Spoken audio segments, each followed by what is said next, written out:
Welcome to my channel Pallavi digital arts. మినుగురు నమ్మకం.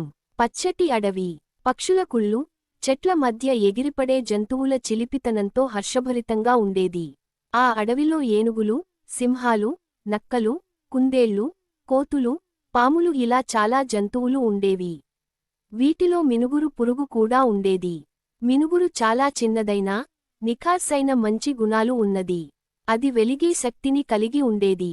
కొన్ని పెద్ద జంతువులు మాత్రం ఇలా అనేవి, ఓహ్, ఇది చిన్న గింజంత పురుగు, దీని వెలుగు ఎంతవరకు దారి చూపగలదు, ఇది లేకపోయినా ఏమి మారదు.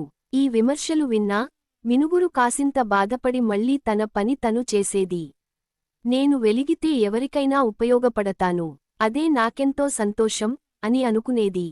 ఒక రోజు ఆకాశం మేఘాలతో కమ్ముకుంది.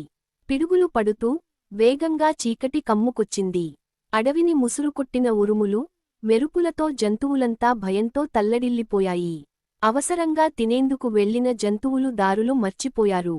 చెట్ల ఆకులు తడవడంతో మార్గాలు అస్పష్టంగా మారిపోయాయి. మామూలు కాంతి లేకుండా చీకటి నిండిపోయింది.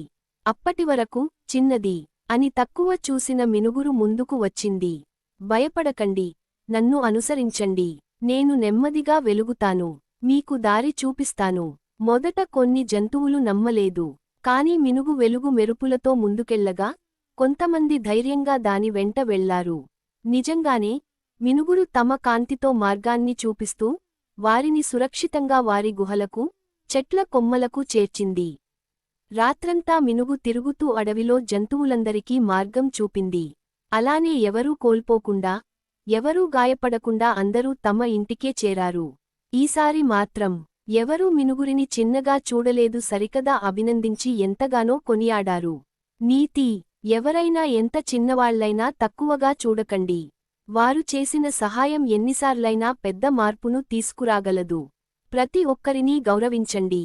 Thank you so much for watching. Please like, share and subscribe.